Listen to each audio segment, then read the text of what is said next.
আপনি কি জানেন আপনার বাড়ির বাগানের একটি ভুল গাছই আপনার দারিদ্র্যের কারণ হতে পারে? আমরা সবাই জানি গাছ লাগানো পুণ্যের কাজ, কিন্তু স্বাস্থ্যমতে এমন কিছু গাছ আছে যা বাড়িতে লাগালে তা সৌভাগ্য নয়, বরং দুর্ভাগ্য, রোগ এবং চরম দারিদ্র্য ডেকে আনে। আজকের এই বিশেষ গল্পে স্বয়ং ভগবান শ্রীকৃষ্ণ তাহার সখাকে বলছেন সেই গোপনীয় তথ্য, কোন গাছ শত্রুর নাশ করে আর কোন গাছ দারিদ্র্যকে আমন্ত্রণ জানায়। আসুন শুরু করা যাক সে প্রাচীন কথা। একদা ভগবান শ্রীকৃষ্ণের এক প্রিয় সখা তাহার সহিত সাক্ষাৎ করিতে দ্বারকা নগরীতে পদার্পণ করিলেন। ভগবান শ্রীকৃষ্ণ অত্যন্ত আদর এবং স্নেহপূর্বক তাহাকে স্বাগত জানাইলেন এবং হাসিমুখে তাহার আগমনের কারণ জিজ্ঞাসা করিলেন।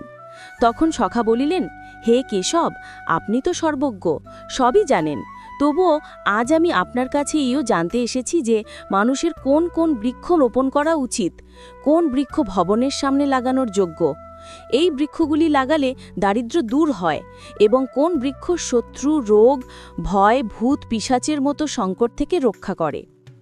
এই শুনিয়া ভগবান শ্রীকৃষ্ণ মৃদু হাসিয়া বলিলেন, হে সখা, আজ তুমি এক অত্যন্ত শ্রেষ্ঠ ও কল্যাণকারী প্রশ্ন করিয়াছ।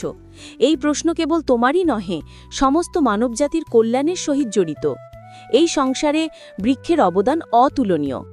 বৃক্ষ সর্বদাই পূজনীয়, কারণ উহারা কেবল প্রাণবায়ুই প্রদান করে না, বরং পৃথিবীতে জীবনের আধারও বটে।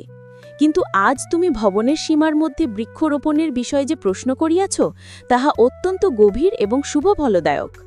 ভগবান আরও বলিলেন, বাস্তবে যখন কোনো মনুষ্য নিজ গৃহের সমীপে উচিত বৃক্ষ রোপণ করে, তখন সে কেবল নিজ ভবনের সৌন্দর্যই বৃদ্ধি করে না, বরং নিজ জীবনে ইতিবাচক শক্তির সঞ্চারও করে। বৃক্ষ পরিবেশকে শুদ্ধ করে, মনের শান্তি বৃদ্ধি করে এবং গৃহ হইতে নেতিবাচকতা দূর করে। এইরূপ শুভ গাছগাছালি, যাহাদের ছায়া, সুগন্ধ এবং শক্তি পবিত্র, তাহারা ঘরের সুখ, শান্তি এবং সমৃদ্ধির আগমন ঘটায়। একই সাথে ইহারা অনেক প্রকারের বাস্তুদোষও সমাপ্ত করে। ঘরের প্রাঙ্গণে দণ্ডায়মান বৃক্ষ দেবতাদের সমান রক্ষক হইয়া দাঁড়ায়, যাহা গৃহের রক্ষা করে।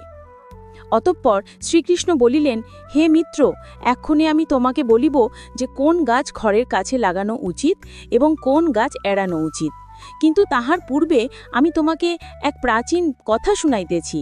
এই কথার মাধ্যমে তুমি স্বয়ং বুঝিতে পারবে যে বৃক্ষ ও চারার মনুষ্য জীবনে কত গভীর প্রভাব রহিয়াছে। কোন বৃক্ষ দারিদ্র্যকে আমন্ত্রণ জানায় আর কোনটি সুখ সমৃদ্ধির প্রসার ঘটায়।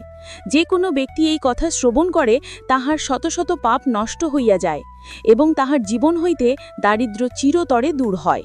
ভগবান শ্রীকৃষ্ণের সখা হাত জোড় করিয়া বিনম্রভাবে বলিলেন, হে কেশব, আমি এই কথা অবশ্যই মনোযোগপূর্বক সম্পূর্ণরূপে শুনিব।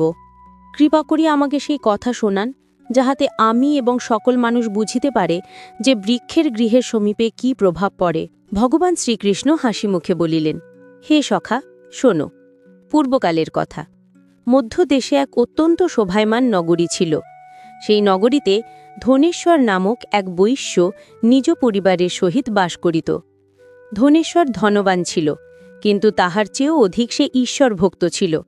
সে প্রতিদিন ভগবান বিষ্ণুর পূজা অর্চনা করিত, মন্দিরে যাইত এবং দান পুণ্যে সর্বদা তৎপর থাকিত। তাহার পত্নী সুমতিও অত্যন্ত সুশীলা, ধার্মিক এবং গৃহকার্যে নিপুণা ছিল। তাহাদের গৃহে ধনধান্য, সুখ, সম্পত্তি এবং প্রসন্নতা অর্থাৎ আনন্দের কোনো অভাব ছিল না। ভগবানের কৃপায় তাহাদের জীবন সম্পূর্ণ আনন্দময় ছিল। এই প্রকারে অনেক বর্ষ শান্তিতে কাটিয়া গেল। এক দিবস ধনেশ্বরের পত্নী সুমতি ভাবিল যে প্রাঙ্গণকে আরও সুন্দর করা উচিত। সে নিজ প্রাঙ্গণে কিছু বৃক্ষ ও চারা রোপণ করিল। প্রতিদিন সে সেই চারাগুলিকে জল দিত, তাহাদের পূজা করিত এবং তাহাদের সেবা করিত। কিন্তু তাহার এই জ্ঞান ছিল না যে কোন বৃক্ষ শুভ ফল প্রদানকারী এবং কোন বৃক্ষ অশুভ প্রভাব বিস্তারকারী। তাই সে কেবল নিজের ইচ্ছামতো যে বৃক্ষগুলি তাহার সুন্দর ও প্রিয় লাগিয়াছিল, সেইগুলিই লাগাইয়া দিল। দুর্ভাগ্যবশত সেই বৃক্ষগুলির মধ্যে অধিকাংশই এমন ছিল যাহা বাস্তু ও ধর্ম অনুসারে গৃহের জন্য অশুভ বলিয়া গণ্য হয়। সময় অতিবাহিত হইলে তাহাদের গৃহে ধীরে ধীরে অশুভ লক্ষণ প্রকট হইতে লাগিল। প্রথমে ধনেশ্বরের ব্যবসায় প্রচণ্ড ক্ষতি হইল। তাহার পর গৃহে কলহ ও বিবাদ বাড়িতে লাগিল। স্বামী স্ত্রীর মধ্যে বারংবার ঝগড়া হইতে লাগিল। যেমন যেমন সেই বৃক্ষগুলি বড় হইতে লাগিল, তেমনি তেমনি তাহাদের জীবনে দুঃখ, দারিদ্র্য এবং ক্লেশ বাড়িতে লাগিল। ধনেশ্বরের ব্যবসা সম্পূর্ণরূপে ডুবিয়া গেল। ঘরে রাখা ধন সমাপ্ত হইয়া গেল। এমনকি আহারের জন্য অর্থ অবশিষ্ট রহিল না। ক্ষুধা ও চিন্তায় ঘরের পরিবেশ ভারী হইয়া উঠিল। ধনেশ্বরের পত্নী অত্যন্ত দুঃখী থাকিতে লাগিল। কখনো সে নিজ স্বামীর উপর ক্রোধ করিত, তো কখনো নিজেকে ধিক্কার দিত। এক দিবস সে ক্রুদ্ধ হইয়া বলিল, হে স্বামী, এখন তো কিছু কাজ করুন, কোথাও গিয়ে কিছু উপার্জন করিয়া আনুন। তখন ধনেশ্বর গ্রামে গ্রামে ঘুরিয়া কাজ খুঁজিতে লাগিল, কিন্তু কেহ তাহাকে কার্য দিল না। ক্লান্ত হইয়া সে গৃহে ফিরিয়া আসিল এবং বলিল, হে ভদ্রে, আমি কোথাও কোনো কাজ পাইলাম না, এখন আমি কোথায় যাই? এই শুনিয়া সুমতি আরও ব্যথিত হইয়া উঠিল। ধীরে ধীরে তাহারা ঘরের সমস্ত গয়না বিক্রয় করিয়া ফেলিল। যৎসামান্য অন্ন যাহা প্রাপ্ত হইল, তাহা দিয়েই তাহারা কিছুদিন উদরপূর্তি করিল। কিন্তু এখন তাহাদের নিকট আর কিছুই অবশিষ্ট রহিল না। এই প্রকারে কেবল অশুভ বৃক্ষ রোপণের কারণে সেই পরিবার, যাহা একদা সমৃদ্ধি ও আনন্দের প্রতীক ছিল, সম্পূর্ণরূপে দারিদ্র্য ও দুঃখে ডুবিয়া গেল। কিন্তু ধনেশ্বর ও সুনতি ইহা বুঝিতে পারিল না যে তাহাদের দুর্ভাগ্যের মূল কারণ তাহাদেরই প্রাঙ্গণে রোপিত সেই অশুভ বৃক্ষগুলি। পুনশ্চ এক দিবসের কথা, যখন ধনেশ্বর ও সুমতি অত্যন্ত দুঃখী ও নির্ধন হইয়া পড়িয়াছিল, সেই সময় এক সাধু মহাত্মা তাহাদের দ্বারে পদার্পণ করিলেন। সেই সাধু মহারাজ তেজস্বী মুখমণ্ডলযুক্ত, শান্তি ও করুণায় ওতপ্রোত এক দিব্য আভাযুক্ত ছিলেন। তাহাকে দেখিয়া ধনেশ্বর তৎক্ষণাৎ উঠিয়া দাঁড়াইল, দুই হাত জোড় করিয়া নম্রভাবে প্রণাম করিল এবং বলিল, হে সাধু মহারাজ, আসুন, এই দরিদ্রের গৃহে আপনার স্বাগত।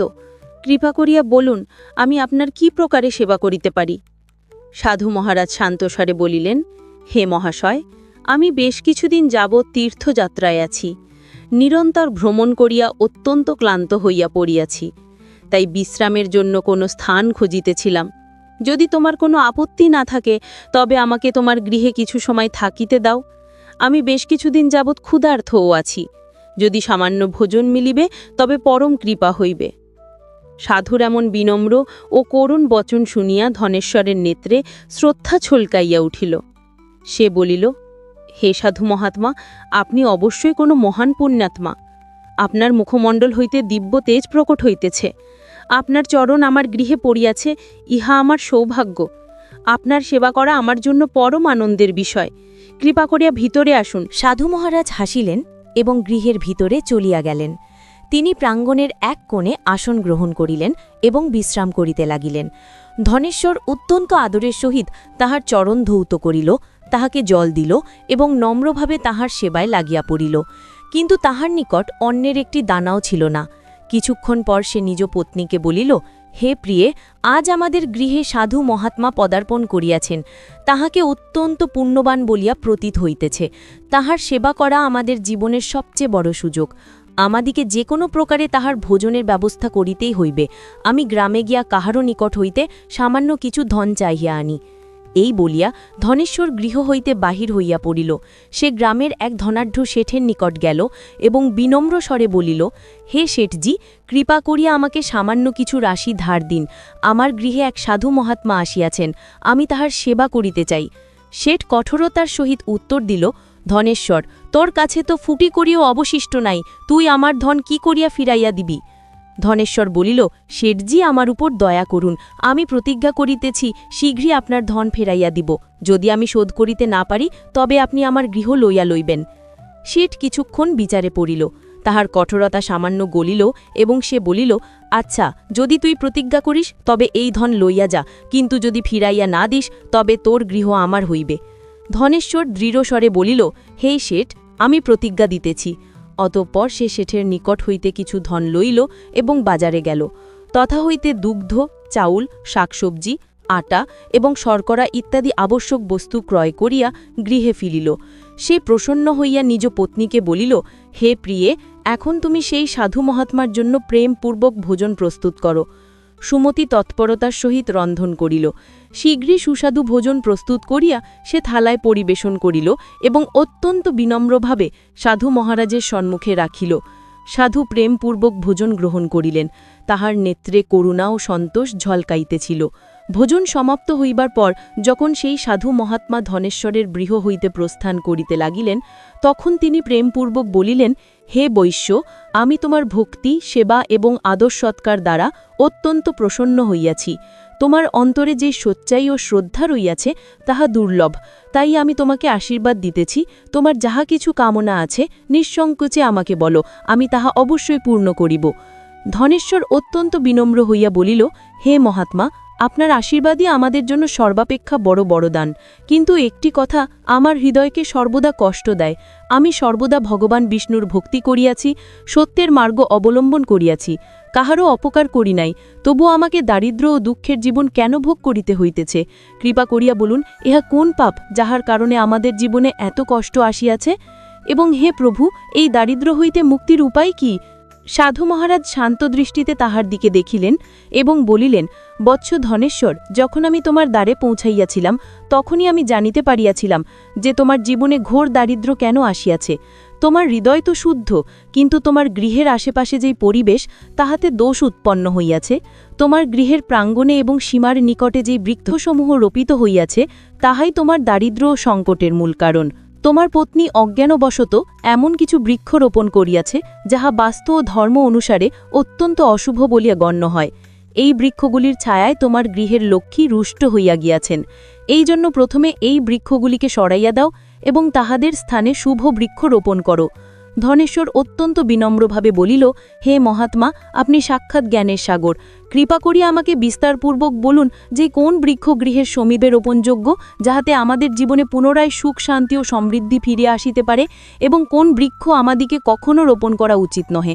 আমি আপনার প্রত্যেক আজ্ঞা পালন করিব। সাধু হাসিলেন এবং বলিলেন, হে বৈশ্য, ঠিক আছে, এখন মনোযোগপূর্বক শোনো। আমি তোমাকে সেই সকল পবিত্র বৃক্ষের কথা বলিতেছি যেগুলি গৃহের নিকটে রোপণ করিলে শুভ ফলের প্রাপ্তি হয় এবং জীবন হইতে দারিদ্র্য দূর হয়। সর্বপ্রথমে শোনো অশ্বত্থ বা পিপল বৃক্ষের কথা। অশ্বত্থ বৃক্ষ পৃথিবীতে সাক্ষাৎ শ্রীহরি বিষ্ণুর রূপ বলিয়া গণ্য হয়। কোনো জলাশয় বা পবিত্র স্থানের সমীপে অশ্বত্থ রোপণ করার ফল শত শত যজ্ঞের সমান হয়। যখন অশ্বত্থের পাতা সেই জলে পতিত হয় তখন উহারা পিণ্ডের সমান হইয়া পিতৃপুরুষগণকে তৃপ্ত করে এবং সকল প্রকার পিতৃদোষ সমাপ্ত করিয়া দেয়। যেই মনুষ্য প্রতিদিন স্নানের পর অশ্বত্থ স্পর্শ করে সে পাপ মুক্ত হইয়া সর্বদা বিজয় প্রাপ্ত করে। অশ্বত্থ স্পর্শ করিলে লক্ষ্মীর কৃপা প্রাপ্ত হয় এবং তাহার প্রদক্ষিণ করিলে আয়ু বৃদ্ধি পায়। অশ্বত্থের মূলে ভগবান বিষ্ণু, কাণ্ডে ভগবান শঙ্কর এবং অগ্রভাগে ব্রহ্মাজির নিবাস বলা হইয়াছে। অমাবস্যার দিনে অশ্বত্থকে প্রণাম করিলে যেই পুণ্য মেলে তাহা সহস্র গোদানের সমান হয়। এই সংসারে অশ্বত্থের সমান অন্য কোনো পবিত্র বৃক্ষ নাহি, কারণ স্বয়ং শ্রীহরি এই বৃক্ষের রূপে ধরণীতে বিরাজমান। যেই ব্যক্তি অশ্বত্থ কাটে বা তাহার শাখা ভাঙে সে মহাপাপের ভাগী হয় এবং এক কল্প পর্যন্ত নরকে যন্ত্রণা ভোগ করে। তাই হে বৈশ্য, অশ্বত্থের সেবা করো, উহাকে জল দাও এবং কখনো হানি করিও না। এই বৃক্ষ ধন, সম্পত্তি এবং সুখের উৎস। সাধু ক্ষণকাল থামিয়া বলিলেন, শোনো দ্বিতীয় বৃক্ষ, আমলকি বৃক্ষ। আমলকি বা আওলা সমস্ত লোকে পবিত্র এবং শুভ বলিয়া গণ্য হয়। ইহাকে অমৃত ফল বলা হইয়াছে। আমলকি রোপণ এবং তাহার পূজা করিলে মনুষ্য জন্মমৃত্যুর বন্ধন থেকে মুক্ত হয়। ইহা বৃক্ষ ভগবান বিষ্ণুর অত্যন্ত প্রিয়। যেই ব্যক্তি প্রতিদিন আমলকির সেবন করে বা তাহার ছায়ায় বসিয়া ধ্যান করে তাহার সকল পাপ নষ্ট হইয়া যায়। আমলকি খাইলে মনুষ্যের আয়ু বৃদ্ধি পায়, তাহার শরীর পুষ্ট এবং রোগমুক্ত থাকে। যেই মনুষ্য প্রতিদিন আমলকির সেবন করে সে দীর্ঘায়ু, তেজস্বী এবং বলবান হয়। আমলকির রস জলে মিশ্রিত করিয়া পান করিলে সকল প্রকার রোগের নাশ হয়, বিশেষ করে নেত্র, ত্বক ও মনের বিকার দূর হয়।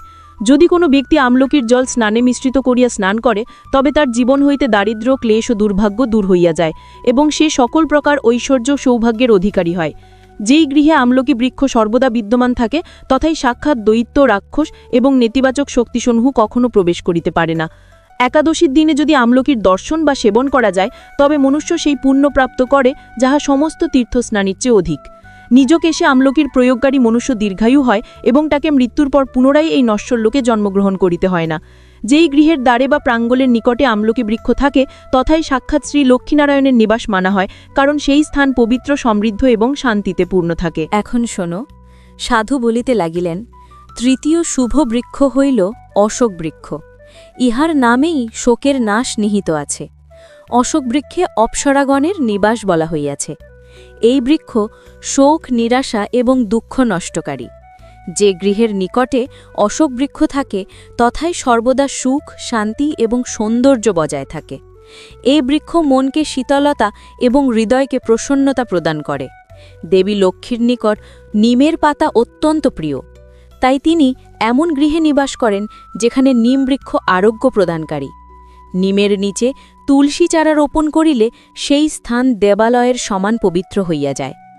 যে গৃহের দ্বারে নিমবৃক্ষ থাকে তথায় ধন সম্পত্তির অভাব কখনো থাকে না। এখন শোনো ষষ্ঠ বৃক্ষ, জাম বা জামুন বৃক্ষ। যে ব্যক্তি কন্যার প্রাপ্তির কামনা করে তাহার জাম বৃক্ষ অবশ্যই রোপণ করা উচিত। এই বৃক্ষ সৌভাগ্য এবং কুল বৃদ্ধির প্রতীক।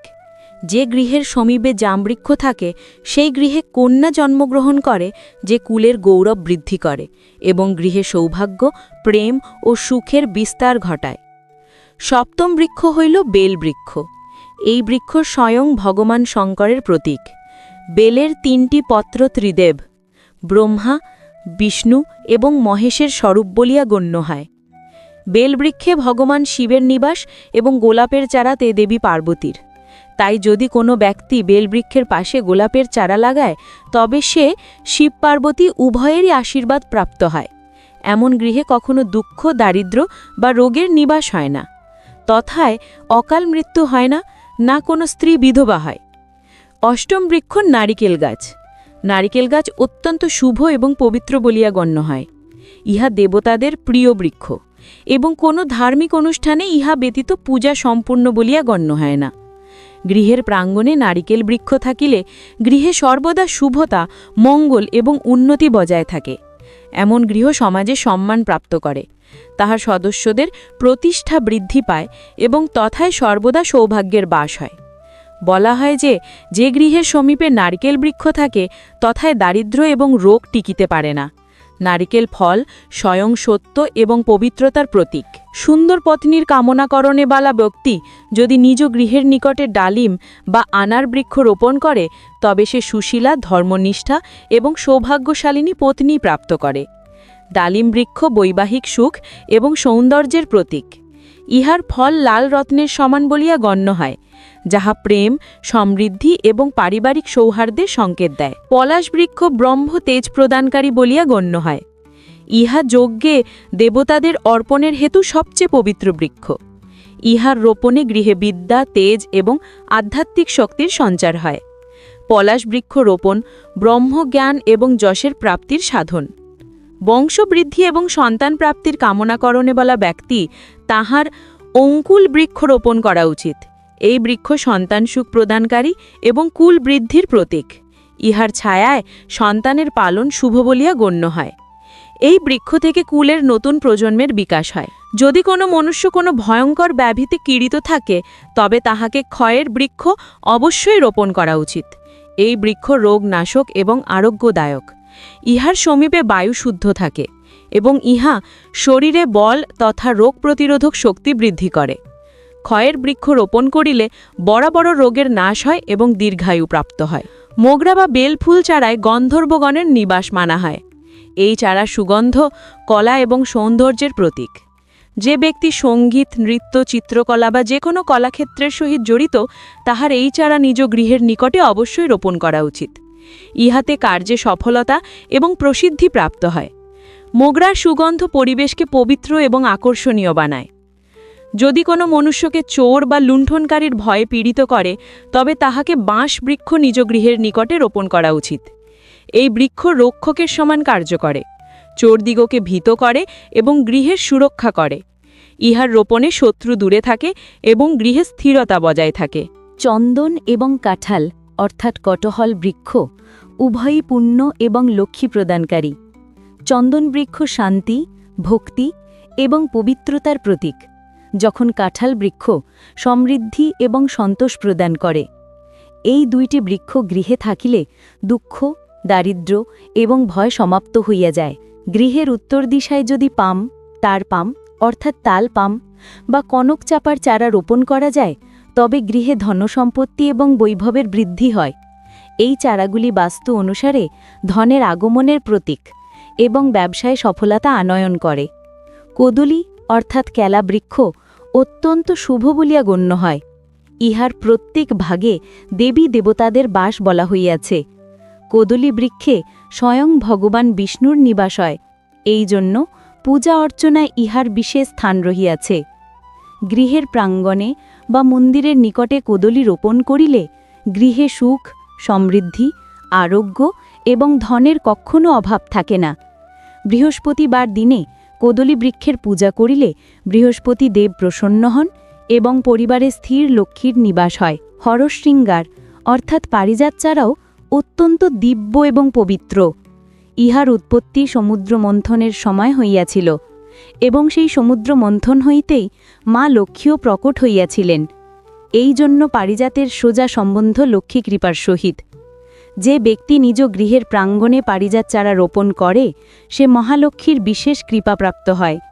তাহার গৃহে আনন্দ, সৌভাগ্য এবং চিরস্থায়ী শান্তি বজায় থাকে। অতঃপর সাধু মহারাজ গম্ভীর হইয়া বলিলেন, কিন্তু হে বৈশ্য, যেমন শুভ বৃক্ষ সুখ প্রদান করে তেমনি কিছু বৃক্ষ অশুভ ফল প্রদানকারী হয়। ইহাদিগ হইতে সর্বদা দূরত্ব বজায় রাখা উচিত। মনুষ্যকে কখনও তাল, খর্জুর অর্থাৎ খেজুর বা পাম বৃক্ষ নিজ গৃহের নিকটে রোপণ করা উচিত নহে। এই বৃক্ষ সন্তাননাশক বলিয়া গণ্য হয়। যে গৃহের সমীপে এই বৃক্ষ থাকে তথায় সন্তানদের উন্নতি রুদ্ধ হইয়া যায় এবং পরিবারে অসন্তোষ বৃদ্ধি পায়। এইরূপে বহেরাবৃক্ষ গৃহের সমীপে রোপণ করা উচিত নহে, কারণ এই বৃক্ষে প্রেত এবং অশুভ শক্তির বাস মানা হয়। যে ব্যক্তি বহেরা বৃক্ষ রোপণ করে সে স্বয়ং প্রেতজনিতে চলিয়া যায়। এর নিজে বসিয়া কখনো পূজাপাঠ করা উচিত নহে, না ভোজন করা উচিত, না বিশ্রাম। যদি কোনো মনুষ্যকে শত্রুর ভয় পীড়িত করে তবে তাহার গৃহের সমীপে কেওড়া বৃক্ষ অবশ্যই রোপণ করা উচিত। এই বৃক্ষ শত্রুদের নাশকারী এবং রক্ষক বলিয়া গণ্য হয়। ইহার প্রভাবে শত্রু স্বয়ং দূরে পলায়ন করে এবং গৃহের রক্ষা হয়। সাধু মহাত্মা আরও বলিলেন, হে বৈশ্য, ধ্যান রাখো, গৃহে কিছু এমন চারাও বৃক্ষ হয় যেগুলির রোপণ করা অত্যন্ত অশুভ বলিয়া গণ্য হয়। মনুষ্যকে কখনো এমন চারা রোপণ করা উচিত নহে যাহার কাণ্ড বা শাখা কাটিলে বা ভাঙ্গিলে দুগ্ধ নির্গত হয়। এমন চারায় নেতিবাচক শক্তির বাস হয়, যাহা পরিবারে কলহ, চিন্তা এবং দারিদ্র্য আনয়ন করে। গৃহের সম্মুখে কখনো বাবলা অর্থাৎ ববুল বৃক্ষ রোপণ করা উচিত নহে, কারণ ইহা রোপণ করিলে বিপত্তি আসে, পরিবারে মতভেদ এবং বিবাদ সৃষ্টি হয়। বাবলা বৃক্ষের কণ্টকময় প্রকৃতি গৃহস্থ জীবনে বৈরিতা এবং তিক্ততার জন্ম দেয়। এইরূপে গৃহের সম্মুখে কুল অর্থাৎ বের বৃক্ষও রোপণ করা উচিত নহে। এই বৃক্ষ নেতিবাচক শক্তিকে আকর্ষণ করে। ইহার কারণে গৃহে ধনের নাশ হয়, শত্রু বৃদ্ধি পায় এবং মনে অস্থিরতা থাকে। পেঁপে বৃক্ষ গৃহের সম্মুখে রোপণ করা বর্জিত। পেঁপে কাটিলে দুগ্ধের মতো রস নির্গত হয় এবং ইহাই তাহার অশুভ হইবার কারণ মানা হয়। এই বৃক্ষের প্রভাবে ধনের নাশ হয়, রোগ এবং দারিদ্র্য বৃদ্ধি পায়। যদি অশ্বত্থ অর্থাৎ পিপল বৃক্ষ ভবনের পূর্ব দিশায় থাকে তবে তাহা নির্ধনতার কারণ হয়। অশ্বত্থ বৃক্ষ পবিত্র অবশ্যই, কিন্তু ইহার স্থান যদি উচিত দিশায় না হয় তবে তাহা ফলদায়ী হয় না। অশ্বত্থকে সর্বদা মন্দির, নদী কিনারে বা জলাশয়ের নিকটে রোপণ করাই শুভ বলিয়া গণ্য হয়, গৃহের দ্বারে নহে। যদি বটবৃক্ষ গৃহের পশ্চিম দিশায় থাকে তবে গৃহে শোক এবং দুঃখের বাতাবরণ বিরাজ করে। বটবৃক্ষ অত্যন্ত শক্তিশালী, তাই ইহাকে কেবল বড় স্থান, মন্দির বা চৌরাস্তায় রোপণ করাই শুভ বলিয়া গণ্য হয়, গৃহের সীমার মধ্যে নহে। দক্ষিণ দিশায় তুলসী চারা রোপণ করাও বর্জিত। তুলসী অত্যন্ত পবিত্রা, দেবী স্বরূপা, তাই তাহার স্থান সর্বদা পূর্ব বা উত্তর দিশায় হওয়া উচিত। যদি দক্ষিণ দিশায় তুলসী থাকে তবে সন্তানকে ক্লেশ বা রোগের সম্মুখীন হতে হয়। সাধু আরও বলিলেন, যদি কোনো মৃত বৃক্ষের ছায়া গৃহের ওপর পতিত হয় তবে ইহা মৃত্যুর সূচক। তাই যখনই কোনো বৃক্ষ শুকাইয়া যায় বা মুশড়াইয়া পড়ে উহাকে তৎক্ষণাৎ উপড়াইয়া সরানো উচিত। জীবিত বৃক্ষই গৃহে মঙ্গল এবং প্রাণ শক্তি সঞ্চার করে। অতঃপর সাধু মহাত্মা গম্ভীর হইয়া বলিলেন, হে বৈশ্য, এখনই আমি তোমাকে শুভ এবং অশুভ সকল বৃক্ষের বিস্তৃত জ্ঞান প্রদান করিলাম। যদি তুমি এই নিয়মগুলির পালন করো এবং শুভ বৃক্ষ রোপণ করো তবে তোমার জীবনে পুনরায় সুখ, শান্তি এবং লক্ষ্মীর বাস হবে। এই বৃক্ষগুলি কেবল ছায়া দেয় না, ইহারা দেবতার রূপ, যাহা মনুষ্যের জীবনকে সাম্যভর্ত, পবিত্র এবং সমৃদ্ধ বানায়। ইহা শুনিয়া ধনেশ্বর হাত জোর করিয়া বলিল, হে মহাত্মা, আপনি আজ আমাকে এমন জ্ঞান দিলেন যাহা আমার জীবনের অন্ধকার দূর করিয়া দিবে। আমি আপনার সদা ঋণী থাকিব। সাধু মহাত্মা প্রেমপূর্বক হেসে আশীর্বাদ দিলেন, বৎস, তোমার গৃহে এখন সুখ এবং সমৃদ্ধি ফিরে আসিবে। এই বলিয়া সেই সাধু মহাত্মা তথা হইতে অন্তর্হিত হইলেন। ধনেশ্বর এবং তাহার পত্নী সুমতি যখন দেখিল যে সাধু হঠাৎ অদৃশ্য হইয়া গিয়াছেন, তখন তাহারা বুঝিতে পারিল যে তিনি কোনো সাধারণ তপস্বী ছিলেন না, তিনি স্বয়ং ভগবান বিষ্ণুই তাহাদের কল্যাণের জন্য আসিয়াছিলেন। উভয় স্বামী স্ত্রীর নেত্র হইতে অশ্রু বহিতে লাগিল। তাহারা ভাববিহ্বল হইয়া ভগবান বিষ্ণুকে প্রণাম করিতে লাগিল। ইহার পর ধনেশ্বর সাধু মহাত্মার আজ্ঞা অনুসারে নিজ গৃহের সমীপ হইতে সকল অশুভ বৃক্ষ সরাইয়া ফেলিল এবং শুভ বৃক্ষ রোপণ করিল। কিছু সময় মধ্যেই তাহার গৃহে অন্ন, ধন এবং বৈভবের বর্ষা হইতে লাগিল। ব্যবসা পুনরায় চলিতে লাগিল এবং পরিবারের সুখ, প্রেম ও আনন্দের পরিবেশ ফিরিয়া আসিল। ভগবান শ্রীকৃষ্ণ হাসিমুখে নিজ সখাকে বলিলেন, হে মিত্র, এই প্রকারে আমি তোমাকে শুভ ও অশুভ বৃক্ষের বিষয় বলিলাম।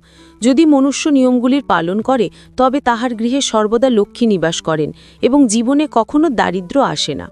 এই কথা হইতে আমরা প্রেরণা পাই যে গৃহের আশেপাশে শুভ বৃক্ষরোপণ কেবল সৌন্দর্যই বৃদ্ধি করে না, বরং ইহা ঈশ্বরীয় কৃপা, স্বাস্থ্য এবং সমৃদ্ধিও প্রদান করে। তাহলে আজকের ভিডিও ভক্তগণ এইটুকুই ছিল। যদি ভিডিওটি তোমাদের ভালো লাগে তাহলে একটি লাইক করে দাও, চ্যানেলটাকে সাবস্ক্রাইব করে দাও আর বেল আইকনটা অন করে দাও। আর আপনারা যদি জানতে চান ভালো মানুষরাই কেন বেশি কষ্ট পায়, তাহলে স্ক্রিনে থাকা ডান দিকের ভিডিওটাতে ক্লিক করো। দেখা হচ্ছে ওখানে। রাধে রাধে।